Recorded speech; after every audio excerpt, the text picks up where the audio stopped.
A maioria das pessoas vive acreditando que a felicidade é o objetivo da vida. Mas e se eu te dissesse que essa crença é justamente o que te impede de viver bem? E se a busca incansável pela felicidade for, na verdade, a raiz do seu sofrimento? Nos próximos minutos, você vai descobrir o segredo que os filósofos estoicos conheciam há mais de 2000 anos. Um segredo que não promete eliminar a dor, mas que te ensina a transformá-la em força, a viver com dignidade mesmo quando tudo desmorona, e a encontrar paz não apesar do caos, mas dentro dele. Não é sobre ser feliz, é sobre ser livre. Vivemos em uma época que venera a felicidade como se fosse um direito, uma meta a ser conquistada, um estado permanente ao alcance de quem se esforça o suficiente. Compramos livros sobre gratidão, seguimos gurus da positividade, repetimos afirmações diárias. E ainda assim, a ansiedade cresce, a insatisfação persiste, e a sensação de vazio se aprofunda. Por quê? Porque estamos perseguindo algo que, por sua própria natureza, é fugaz. A felicidade é uma emoção, e emoções passam. Construir uma vida inteira sobre algo tão volátil é como erguer uma casa sobre areia movediça. Marco Aurélio, imperador de Roma e filósofo estoico, não escreveu sobre como ser feliz. Ele escreveu sobre como suportar.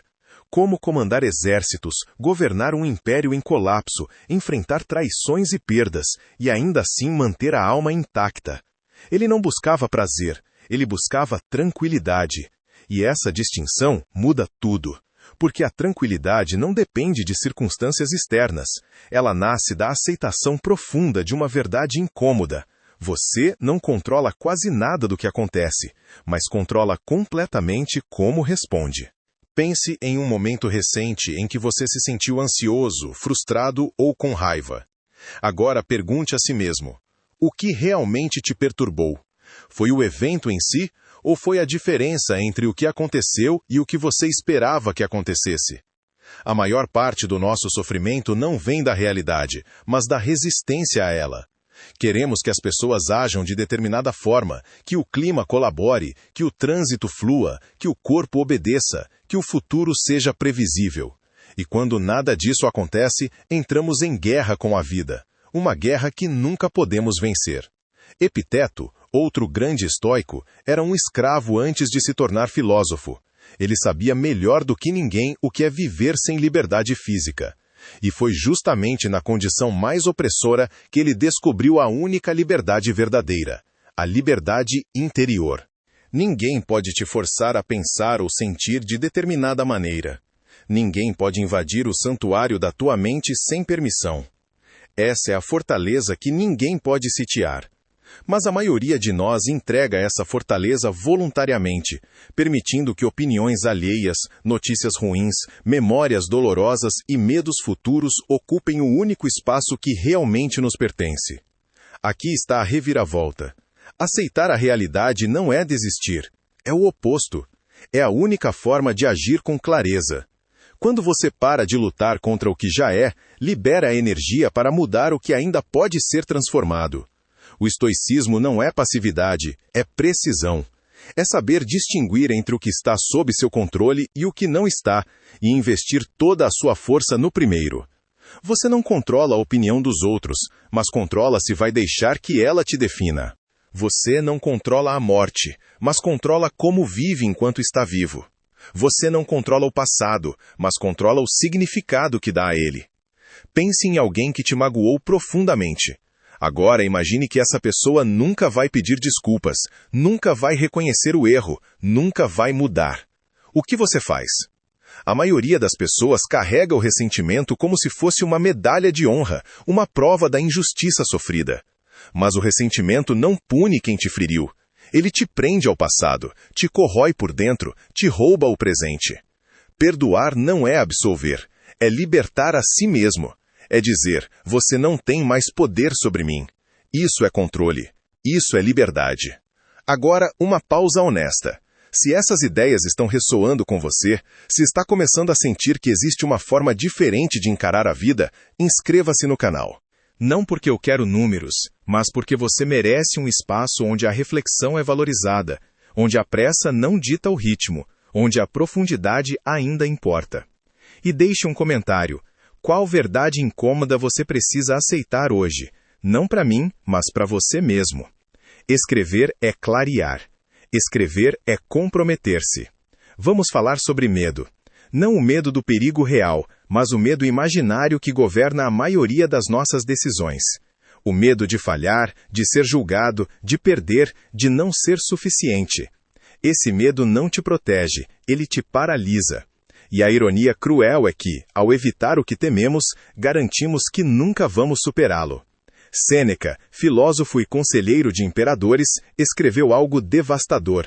Sofremos mais na imaginação do que na realidade. Quantas vezes você já viveu um desastre na sua mente que nunca aconteceu? Quantas noites de sono você perdeu com cenários que nunca se concretizaram? O medo é uma profecia autossabotadora. Ele te convence de que você é frágil, e então você age como se fosse. Mas aqui está a verdade que ninguém quer ouvir. Você é mais forte do que pensa, justamente porque já sobreviveu a tudo que viveu até agora. Cada fracasso, cada rejeição, cada perda que você achou que ia te destruir, não destruiu. Você ainda está aqui. E essa é a prova de que você pode suportar mais do que imagina. O estoicismo te ensina a praticar a adversidade antes que ela chegue, a visualizar o pior cenário não para viver em pânico, mas para perceber que, mesmo no pior cenário, você ainda tem escolhas, ainda tem dignidade, ainda tem a si mesmo. Imagine que você perde tudo amanhã: o emprego, a casa, o status, os relacionamentos. O que sobra? Quem você é quando tudo é retirado? Essa é a pergunta que poucos têm coragem de fazer, mas é a mais libertadora de todas. Porque quando você percebe que sua essência não depende de nada externo, você deixa de ter medo de perder. Você vive com as mãos abertas, não agarradas. Aprecia sem se apegar. Ama sem sufocar. Trabalha sem se definir pelo resultado. Essa é a leveza que vem da aceitação profunda da impermanência. A vida não é um problema a ser resolvido. É uma experiência a ser vivida. E experiências incluem dor, incluem perda, incluem fracasso. Tentar eliminar essas coisas é tentar eliminar a própria vida. O que os estoicos propõem não é a ausência de sofrimento, mas a presença de sentido. Você pode suportar quase qualquer o que quando tem um porquê. Viktor Frankl, psiquiatra que sobreviveu aos campos de concentração nazistas, escreveu que a última das liberdades humanas é escolher a própria atitude diante de qualquer circunstância. Ele viu homens perderem tudo e ainda assim manterem a humanidade. E viu outros, com muito mais recursos, desmoronarem porque haviam perdido o sentido. Então, qual é o teu sentido? Não no sentido grandioso de propósito de vida, mas no simples sentido de o que torna hoje digno de ser vivido. Pode ser uma conversa honesta, um gesto de gentileza, um momento de silêncio, uma decisão corajosa, uma palavra não dita. O sentido não precisa ser monumental, ele precisa ser real, e ele precisa vir de dentro, não de fora, porque tudo que vem de fora pode ser retirado, tudo que vem de dentro é inabalável. Viver bem não é acumular momentos felizes. É cultivar uma mente que permanece serena, mesmo quando os momentos são difíceis. É desenvolver a capacidade de olhar para o caos e dizer, isso não me quebra.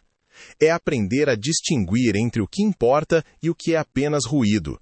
É ter coragem de soltar o que não serve mais, mesmo que tenha servido por anos. É aceitar que algumas perguntas não têm resposta e que está tudo bem. É parar de esperar que a vida seja justa e começar a agir com justiça de qualquer forma. Os estoicos tinham um exercício poderoso. Ao final de cada dia, revisavam suas ações não para se culpar, mas para aprender. Onde agi com sabedoria? Onde deixei a emoção comandar? Onde fui livre e onde fui escravo dos meus impulsos? Essa prática não é sobre perfeição, é sobre consciência. É sobre se tornar, dia após dia, um pouco mais daquilo que você respeita. Não para impressionar ninguém, mas para olhar no espelho e reconhecer alguém que vale a pena ser. E aqui está o segredo final, o que torna a vida suportável. Não é a ausência de dor, mas a presença de propósito. Não é a garantia de que tudo vai dar certo, mas a certeza de que você pode lidar com o que vier. Não é a felicidade constante, mas a tranquilidade profunda de saber que, aconteça o que acontecer, você não vai se perder.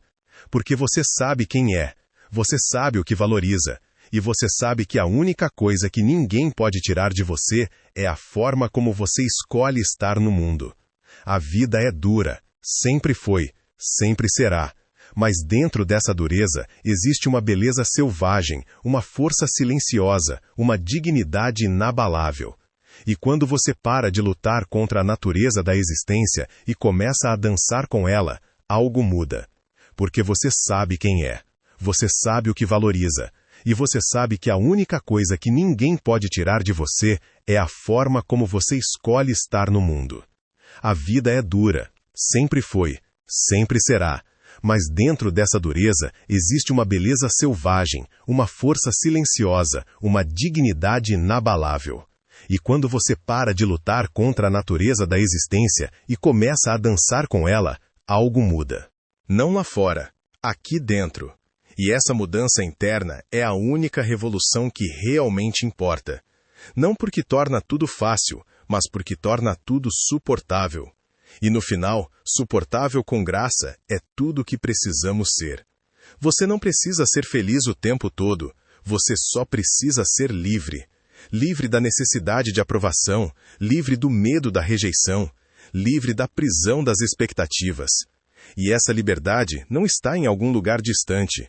Ela está aqui, agora, na sua capacidade de escolher como responde a este exato momento. Esse é o segredo. Sempre esteve com você.